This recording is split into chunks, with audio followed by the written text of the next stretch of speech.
Hello student, कैसे हैं आप सब। एक बार पुनः आप सभी का आपके अपने चैनल सी कोचिंग क्लासेस पर स्वागत है। क्लास 12 फिजिक्स एनसीईआरटी चैप्टर 13 में जो आपका चैप्टर का नाम है स्टूडेंट वो है आपका नाभिक। और नाभिक में कुछ महत्वपूर्ण लघु त्रिप्रश्न यहाँ पर चर्चा करेंगे जो कि 2 से 3 नंबर में क्वेश्चन पूछे जाते हैं। तो चलिए शुरू करते हैं। वीडियो को अंत तक देखना और अच्छा लगे तो लाइक कर देना, दोस्तों के साथ शेयर कर देना, साथ ही नए हैं यदि तो चैनल को सब्सक्राइब कर लेना और बेल आइकन प्रेस कर लेना। तो चलिए देखते हैं आज का पहला क्वेश्चन। तो पहला क्वेश्चन है स्टूडेंट, नाभिकीय विखंडन किसे कहते हैं और इसकी अभिक्रिया दीजिए। एक समीकरण आपको यहाँ पर देना है, ठीक है। तो देखिए थोड़ा सा नाभिकीय क्रियाएं क्या है। जब नाभिक में अभिक्रियाएं होती स्टूडेंट, या तो नाभिक टूटता है या तो आपस में जुड़ते हैं। तो ये जो क्रियाएं होती है वो नाभिकीय क्रियाएं कहलाती है, अर्थात नाभिक में होने वाली क्रियाएं नाभिकीय क्रियाएं कहलाती हैं। ये 2 प्रकार से होता है, एक नाभिकीय विखंडन और नाभिकीय संलयन, जो कि दोनों को अपन समझेंगे, ठीक है। तो देखिए विखंडन का मतलब होता है टूटना, और जब कोई पदार्थ टूटता है तो उसमें कुछ ना कुछ ऊर्जा बाहर होती है, समझ रहे। तो जब कोई भारी नाभिक पर यदि हम न्यूट्रॉन यदि की बमबारी कर दें तो वो लगभग समान आकार वाले नए नाभिक में विभक्त हो जाते हैं। यह जो प्रक्रिया है नाभिकीय विखंडन कहलाती है, और इससे भारी मात्रा में ऊर्जा मुक्त होती है। समझ पा रहे हैं। तो यहाँ पर देखें इसका उत्तर कि जब किसी भारी नाभिक पर न्यूट्रॉन की बमबारी की जाती है तो यह लगभग समान आकार वाले नए तत्वों के नाभिक में विभक्त हो जाता है। इस प्रक्रिया को कहते हैं स्टूडेंट क्या, नाभिकीय विखंडन। तो नाभिकीय विखंडन मतलब टूटना, और टूटने के फलस्वरूप इससे कुछ ना कुछ ऊर्जा मुक्त होती है, ठीक है ना। जितना क्वेश्चन पूछा जाता है उतना ही आपको उत्तर लिखना है, इसका समीकरण देना है। तो यहाँ पर मैं आपको समझा रहा हूँ। जैसे आपके पास यूरेनियम है ना, यूरेनियम है स्टूडेंट, ये इसका परमाणु क्रमांक 92 और परमाणु भार 235। इस पर क्या करते हैं, एक न्यूट्रॉन की बमबारी करते हैं। न्यूट्रॉन यहाँ पर परमाणु क्रमांक आपका 0 और इसका जो द्रव्यमान है 1 है। तो ये जो टूटता है स्टूडेंट, तो क्या होता है कि 2 या 2 से अधिक, किसमें 2 या 2 से अधिक, तो यहाँ पर क्रिप्टॉन बना लेता है। इसका परमाणु क्रमांक आपका कितना है 36 और यहाँ पर आपका 89 प्लस आपका जो है बेरियम बनाता है। बेरियम का परमाणु क्रमांक कितना है 56, और ये स्टूडेंट आपका हो जाएगा 9 है ना, तो 9 है तो यहाँ पर हो जाएगा 100 लगभग कितना 45 के करीब, और एक न्यूट्रॉन बाहर आ जाता है यहाँ पर। प्लस क्यू क्या है, ऊर्जा के रूप में बाहर हो जाती है। यहाँ पर देखना है ना कि यहाँ पर स्टूडेंट 1 5 कितना हो जाएगा 6 9, यहाँ पर देखिए 15 की 5 यहाँ पर देख सकते हैं, और ये की तो इसको आप 44 कर दो, कितना 44। तो ध्यान दीजिए कि जब हम क्या करते हैं किसी भारी नाभिक पर न्यूट्रॉन की बमबारी करते हैं, न्यूट्रॉन की क्या करते हैं बमबारी करते हैं स्टूडेंट, तो ये क्या होता है कि लगभग समान आकार में टूटकर नए तत्वों के नाभिक में विभक्त हो जाता है। यह प्रक्रिया स्टूडेंट क्या कहलाता है, तो यह प्रक्रिया कहलाता है क्या, नाभिकीय विखंडन। और जो न्यूट्रॉन के लगभग 3 अणु प्राप्त होते हैं, क्योंकि विखंडन में टूटता जाता है 1 के 3 1 के 3 1 के 3। तो नाभिकीय विखंडन का अर्थ समझ गए होंगे। विखंडन मतलब टूटना, जब नाभिक टूटता है और टूटने के फलस्वरूप 2 या 2 से अधिक नए आकार वाले नए तत्वों के नाभिक में विभक्त हो जाता है, तो यह प्रक्रिया नाभिकीय विखंडन कहलाती है स्टूडेंट। इसको आप लोग लिख लें जितना मैंने कराया, ओके। चलिए अगला क्वेश्चन है आपका, नाभिकीय संलयन क्या है, अभिक्रिया दीजिए। नाभिकीय संलयन नाभिकीय विखंडन का एक अपोजिट क्रिया है। नाभिकीय विखंडन में क्या होता है कि नाभिक टूट करके 2 या 2 से अधिक नाभिकों में विभक्त हो जाते हैं। वहीं नाभिकीय संलयन में स्टूडेंट जब 2 हल्के नाभिक आपस में जुड़ते हैं तो एक नया नाभिक बनता है, जिससे भी ऊर्जा क्या होती है, विमुक्त होती है। यह प्रक्रिया क्या कहलाती है, नाभिकीय संलयन। और जो नाभिकीय संलयन है स्टूडेंट, इसमें ज़्यादा मात्रा में ऊर्जा होती है उत्पन्न, इस कारण से इसे खतरनाक समझा जाता है कि नाभिकीय जो संलयन क्रिया एक खतरनाक अभिक्रिया होती है। तो यहाँ पर देख सकते हैं कि जब 2 परमाणु, जो हल्के परमाणु के नाभिक संयुक्त होकर एक नया नाभिक बनाते हैं तो इस प्रक्रिया में अत्यधिक मात्रा में ऊर्जा विमुक्त होती है। यह प्रक्रिया कहलाती है नाभिकीय संलयन। तो नाभिकीय संलयन मतलब जुड़ना, जब 2 नाभिक आपस में, हल्के नाभिक आपस में जुड़ते हैं और जुड़ने के बाद एक नए नाभिक का निर्माण करते हैं और जिसमें अत्यधिक मात्रा में ऊर्जा मुक्त होती है स्टूडेंट, उसे कहते हैं क्या, हम नाभिकीय संलयन, ठीक है। चलिए यहाँ पर आप देख सकते हैं, जैसा कि मान लीजिए एक हाइड्रोजन है, ये एक परमाणु क्रमांक, और ये दूसरा हाइड्रोजन है, इसका भी परमाणु क्रमांक। जब ये आपस में मिलते हैं प्यारे भाइयों तो क्या करता है, ये हाइड्रोजन है, ठीक है। तो जब मिलेगा तो 1H यहाँ पे 2 हो जाएगा, plus electron positive plus new आवृत्ति और यहाँ पर ऊर्जा विमुक्त होती है। ऊर्जा कितनी विमुक्त होती है? 0.42 मेगा इलेक्ट्रॉन वोल्ट। यहाँ पे ये समीकरण आपको देना है कि दो प्रोटॉन मिलकर एक न्यूट्रॉन और एक पॉजिट्रॉन बनाते हैं। क्या बनाते हैं? दो प्रोटॉन मिलकर एक न्यूट्रॉन और एक पॉजिट्रॉन बनाते हैं। इस प्रक्रिया में कितना 0.42 मेगा इलेक्ट्रॉन वोल्ट प्राप्त होता है। ठीक है ना। तो यहाँ पर ये अभिक्रिया देना है तो दे सकते हैं, क्योंकि पूछा भी है एक अभिक्रिया दीजिए। तो यहाँ पर दो हल्के नाभिक आपस में मिलकर के एक भारी नाभिक का निर्माण करते हैं स्टूडेंट।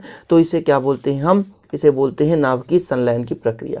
अब कई प्रकार के अभिक्रियाएं संपन्न होती है, जैसे यहाँ पर 2-3 पदों में होता है। अब जैसे यहीं पे ये जो आपका दो है, यहाँ पर परमाणु क्रमांक हो गया, परमाणु द्रव्यमान हो गया और एक परमाणु क्रमांक, इसके फिर दो अणु आपस में मिलेंगे, पुनः ऊर्जा मुक्त होगी, फिर आगे 2-2 से 3 बनेगा, फिर आगे क्रिया करेंगे तो पुनः नाभिक का निर्माण होगा और पुनः ऊर्जा मुक्त होती है।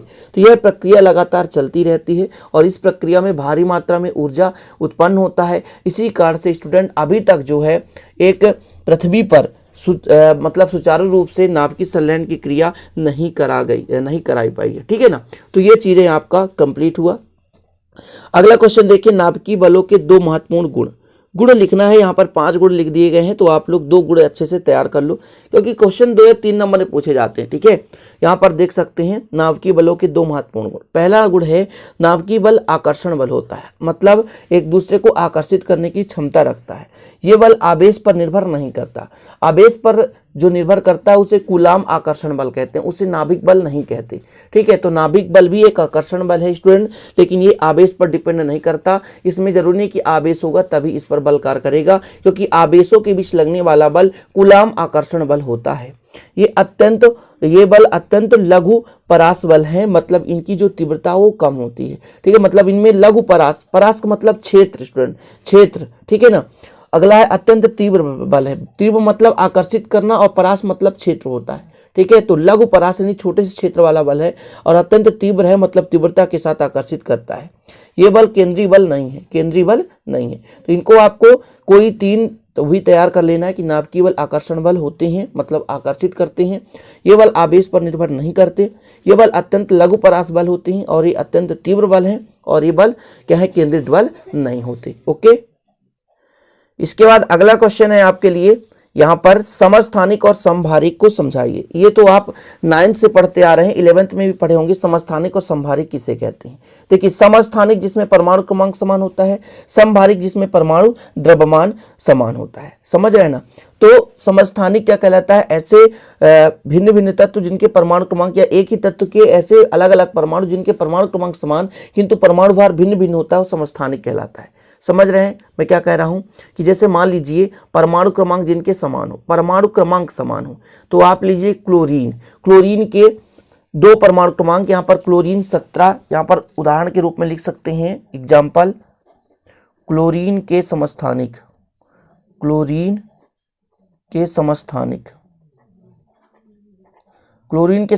कौन कौन से होते हैं? एक क्लोरीन 17, परमाणु क्रमांक यहाँ पर कितना होता है? 35, और क्लोरीन 17 परमाणु क्रमांक होता है 37। तो ये हो गया समस्थानिक। जिनके परमाणु क्रमांक समान किंतु परमाणु भार भिन्न भिन्न होता है स्टूडेंट, उसे हम क्या कहते हैं? समस्थानिक। ठीक है। तो परमाणु क्रमांक समान होगा, मतलब प्रोटॉन की संख्या समान होगी, लेकिन न्यूट्रॉन की संख्या भिन्न भिन्न होगा, तभी तो द्रव्यमान बदलता है। क्योंकि द्रव्यमान जो होता है प्रोटॉन और न्यूट्रॉन का योग होता है, और परमाणु क्रमांक जो होता है वो प्रोटॉन की संख्या होती है। तो जिसमें प्रोटॉन की संख्या समान होती है किंतु न्यूट्रॉन की संख्या भिन्न भिन्न हो, उसे हम क्या कहते हैं स्टूडेंट? समस्थानिक कहते हैं। ठीक है। एक ही तत्व के ऐसे परमाणु जिनके नाभिकों में प्रोटॉन की संख्या समान तथा न्यूट्रॉनों की संख्या भिन्न होती है, समस्थानिक कहलाते हैं। अर्थात जिनके परमाणु क्रमांक समान और उनका परमाणु द्रव्यमान अलग अलग हो, उसे हम समस्थानिक कहते हैं। ठीक है। जैसे क्लोरीन के 2 समस्थानिक आपने देख लिया, 17 और आपका जो 35 है, एक का 17 और आपका 37 था। दूसरा समभारिक मतलब परमाणु भार समान हो। तो विभिन्न तत्वों के ऐसे परमाणु जिनके नाभिकों में प्रोटॉन की संख्या भिन्न भिन्न तथा न्यूट्रॉन की संख्या समान होती है, अर्थात जिनके परमाणु क्रमांक क्या होते हैं? जिनके परमाणु क्रमांक लगभग क्या होते हैं स्टूडेंट? अलग अलग होते हैं, और परमाणु द्रव्यमान समान होते हैं, उसे समभारिक यानी भार समान, परमाणु क्रमांक अलग अलग हो। शब्द से अर्थ निकाले, समस्थानिक स्थान यानी क्रमांक समान हो, समभारिक भार यानी द्रव्यमान समान हो। तो जिनके क्रमांक समान होते हैं उन्हें समस्थानिक, जिनके भार समान होते हैं उन्हें समभारिक कहते हैं। अब जब भार समान है तो मतलब न्यूट्रॉनों की संख्या तो समान ही होगी, प्रोटॉन की संख्या भले भिन्न भिन्न हो जाए। जैसे आप एग्जाम्पल के तौर पे कह सकते हैं, कोई भी एग्जाम्पल ले लो स्टूडेंट, आप ले लीजिए सोडियम और मैग्नीशियम का, सोडियम और मैग्नीशियम का, तो लगभग इसमें परमाणु देखिएगा ना समभारिक, ऐसा ले लें आप। एक कैल्शियम, इसके पहले आपका आता है पोटेशियम, और आपका आर्गन है, आर्गन पोटेशियम कैल्शियम, इसका 18, इसका 19, इसका 20 और इनका सबका 40-40 माना जाता है। ये समभारिक के एग्जाम्पल है, आप लोग लिख लेना समभारिक के example argon potassium calcium, argon potassium calcium, ठीक है। तो इनका सबका परमाणु द्रव्यमान कितना 40-40-40, परमाणु क्रमांक भिन्न भिन्न है, तो इसे कहते हैं समभारिक।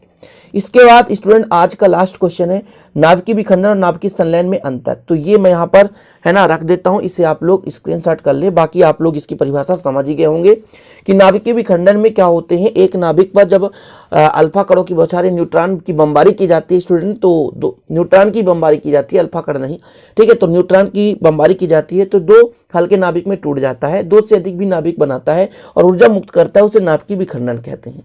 नाभिकीय संलयन में क्या होता है, इस प्रक्रिया में दो हल्के नाभिक आपस में संयुक्त होकर के एक भारी नाभिक का निर्माण करते हैं, यह प्रक्रिया कहलाती है नाभिकीय संलयन, ठीक है। दूसरा देखेंगे, यह प्रक्रिया समान ताप पर संभव है, यह प्रक्रिया अत्यधिक ताप पर ही संभव होता है। नाभिकीय संलयन की बात करते हैं। नाभिकीय विखंडन देखिए, प्रति विखंडन विमुक्त ऊर्जा अधिक होती है और प्रति संलयन विमुक्त ऊर्जा थोड़ी सी कम होती है। तो यहाँ पर डिफरेंस है, इसे आप लोग अच्छे से तैयार कर लो। नाभिकीय संलयन को नियंत्रित करना बहुत कठिन होता है, मैं पहले ही बताया था, अभी बता रहा हूँ, इसलिए पृथ्वी पर इसको सुचारू रूप से संभव नहीं कराया जाता, इसलिए परमाणु जो रिएक्टर होता है उसमें नाभिकीय विखंडन का प्रयोग किया जाता है। तो आज के इंपॉर्टेंट क्वेश्चन है, इसे अच्छे से तैयार कर लेना। चैप्टर जो आपका 13 है वो नाभिक का है, वो इसमें से स्टूडेंट आपका क्वेश्चन 3 या 4 नंबर पूछा जाएगा। तो कभी कभी ऐसे क्वेश्चन 3 नंबर में पूछ दिए जाते हैं। तो चलिए, अच्छा लगे तो लाइक कर देना, दोस्तों के साथ शेयर कर देना, नए हैं तो चैनल को सब्सक्राइब कर लेना, साथ ही बेल आइकन प्रेस कर लेना। मिलते हैं अगले वीडियो में नए टॉपिक के साथ, तब तक के लिए जय हिंद, वंदे मातरम।